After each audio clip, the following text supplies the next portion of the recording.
March the 9th of 2014. It was a beautiful spring day.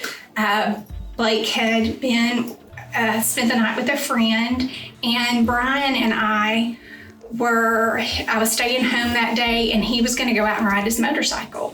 And so we were going to meet back up and go to his parents and eat.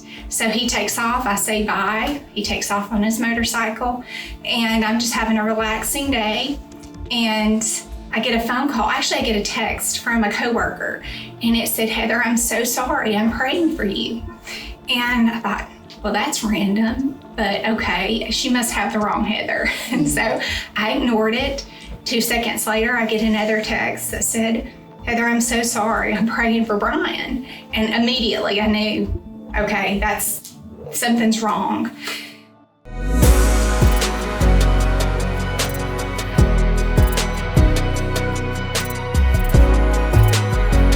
I'm Heather Mize, and this is my Broken Not Dead story. I'm broken, not dead. So I call Brian, and I get no answer. And I call my friend, my coworker. I said, "What is going on?" She said, "Oh, Heather, you don't know?" I said, "No, what?" And she said, "I think Brian's been in an accident." And so, from that point, I just felt like I was in a nightmare. And we're not exactly sure what happened. He was riding his motorcycle, and they think he might have hit some loose gravel. It threw him from the motorcycle, and the only thing out there for him to hit, it was a field, was one telephone pole. And his head took the impact of that accident, and he was med-flighted to Huntsville Hospital. So I get to the hospital, and I go back to see Brian. And he's laying there. He doesn't look like he's been in a motorcycle accident. He has what I expected to see. He did have a black eye, and the motorcycle had rolled on top of him, so he had broken ribs, both lungs were punctured. But all of those broken bones and the lungs, all of that could have healed. The trauma was to the brain.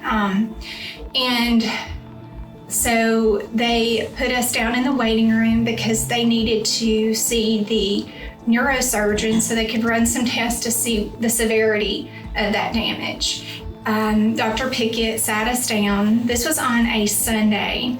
And so the accident happened around 2:00. So this was probably 6:00 that night. Dr. Pickett sat us down, and he said that Brian's accident, there's a lot of trauma, and that he gave him a 50-50 chance of survival. And he said, if he survives, he said, and I'm being very generous with the 50-50, he said that he will never go back to a life he's accustomed to. And so I heard my world just fell apart in front of me. It was a nightmare. It really was. I thought I was in a dream. And so Brian spent 10 days in NICU at Huntsville Hospital. For those 10 days, Brian was up and down. He never regained consciousness. His internal cranial pressure exceeded what could be, his brainstem could withstand. And on day 9, Dr. Pickett called us in and said that Brian, his brainstem had collapsed and that there was nothing more they could do. Well, I am a very stubborn, determined individual, and I knew God was healing Brian. And I told them, I told the neurosurgeon, I said, I need another test. I said, there has to be something else. I said, I know God's going to heal him. And he said, well, there's one more test we can run. He said, but we have to fly in a nuclear medicine. He says, really expensive. I said, I don't care. I want this test. And so on the 10th day at 6:00 in the morning, the medicine was flown in, and they ran the test, and the results came back, confirmed that there was no brain activity. And I was just, oh my goodness. It hit me like a ton of bricks, because what I thought God should do, He healed Brian. He did. He just didn't heal him on this side of heaven.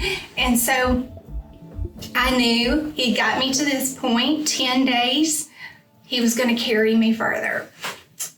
So we went in and said our goodbyes, but Dr. Pickett, when he met with us and told us about the test results, he said, I see where Brian's an organ donor. And I said, yeah, he was. And, what's so crazy to me, how, God goes before us, behind us, with us, leading up to Brian's accident, probably, I would say 6 weeks prior to his accident, we had a long conversation about his funeral, about I better donate his organs if he can't use them. He wants somebody to get a second chance at life. And, I wasn't an organ donor at the time. And so when Dr. Pickett said he saw that, he said, if this is something you still want to pursue, we need to move quickly. So I didn't get a chance to start my grieving process. I had to go meet with the organ donor, the procurement individual, and we went through the process of starting that organ donation. And the whole time I'm sitting there, it took probably an hour or so to go through that process. But the whole time I'm sitting there, all I can think about is Blake. And I was terrified that Blake was going to turn completely away from God and hate him and blame him for taking his dad. Because those whole 10 days, I kept telling Blake, God's going to take care of us. We prayed together. And I did not want him to turn away from something that I had found that I knew would get us through. So after the organ donation process, I went downstairs. One of my friends sat with me through that process, and we went downstairs, and the room was filled of people who loved Brian and loved me and loved Blake. And I saw Blake standing in the corner, and all I wanted to do was to run and hug him and love on him. And when I got there, that's what I did. And I told him, I said, son, God's gonna get us through this. And he said, Mom, I know he will. I was holding him tight, and I said, Blake, I said, you're not angry at God, are you?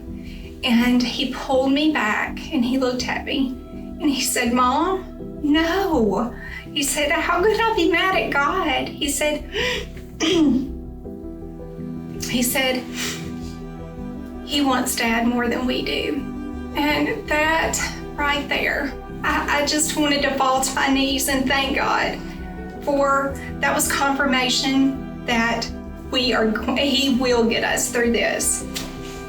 And so that day was a terrible day. I mean, losing a loved one, although I had found my peace and I'd found my strength during that first night in the hospital, Satan creeps in and he tells you, you can't do this. You're not going to make it. You're going to lose everything. Because he knows our weaknesses. He knows those areas that we struggle in. And on the ride home, it was a rainy, terrible day. I'll never forget it. And on the ride home, I had just the weight of the world on my shoulders. Blake wanted to ride with a friend home, and it was just me and my brother.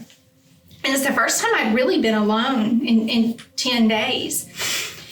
And so we were going back to my home, and I walk in, and everything reminds me of Brian. Everything is there. The pain, the brokenness, I can't even describe. I've never felt pain like that in my life. And so when I got there, it was just me and my brother, and I knew people were coming over. I said, I need a minute. I need some time. So I went back to my bedroom and I sat down on my bed, and something with Brian and I, we both had great jobs. But something we had, he was 35 when the accident, I was 35, we were the same age, and we had not bought life insurance. I had a policy sitting in the back of my car. We were planning on it. We had been talking about it, but it wasn't this big policy that we had that would take care of me and Blake, or Brian and Blake had one of us, gone early. And so I'm sitting there, and Satan knew I was worried about finances. I've gone from 2 incomes to 1 income, and that 1 income was a teacher's salary. And I was terrified. I was like, I'm going to lose everything. We're not going to have a home. How am I going to provide? And God knew. He knew that. And that was my biggest fear. And I sat on my bed and I cried out to Jesus to take this burden, because that's what it was. It was a burden. And I knew I couldn't do it. I could not do it alone. And so I sat in there and just cried out to God again. This time it's to take that pain of and fear of trying to provide and do everything on my own. And so when I stood up, I had another peace. I knew, even though you lay it at his feet, we try to pick it up every day, and so this was something that I had to constantly do. But through that time, God showed me that he would provide. So even though I didn't have that large insurance policy, I had, people who were providing for us. Brian's funeral was paid for. His Blake and I never went without food. We never missed a mortgage payment. We got through the burial. We laid Brian to rest. Now I'm dealing with a 15-year-old teenager by myself, and the fear of having to raise him without any help. That was a struggle. That was really hard, but I kept my focus on Jesus. I knew where my strength came from. I knew where my joy came from. And through that time, God put men in Blake's life that encouraged him, that helped him. There was never a moment where we didn't feel loved, that a need wasn't met. And through that process, Blake was saved. He surrendered his life to the Lord. And so there were so many wonderful things that came out of that because I trusted and that I had faith. So through my tragedy, I have learned that my relationship with God is what is most important, and that through him, only through him, do I find peace? Do I find joy? Do I find that acceptance that I long for? The courage to get up and go every day? Because the pain it's always going to be there. When you lose somebody you love, it hurts forever. I had a choice.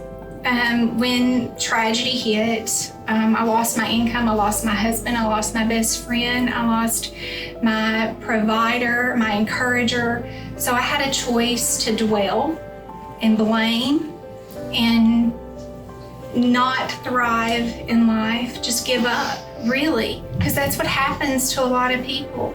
And number one, I found my relationship with Jesus. That's the only thing. That's the only reason I'm not, dwelling in the misery of losing the one that I loved. And mainly because I know this is not my home. This is temporary. And so I know where I go when I leave here also. I know where I'm going to see, who I'm going to see, and that I have hope. I have hope for my future. And God promises us He will never leave us and He will never forsake us. And He only has good in store for us. So the reason I'm not dead is because number one, I was saved and God brought me through. He did. He brought me through. He showed me, trust me, depend on me, lean on me, and I will provide. And He has.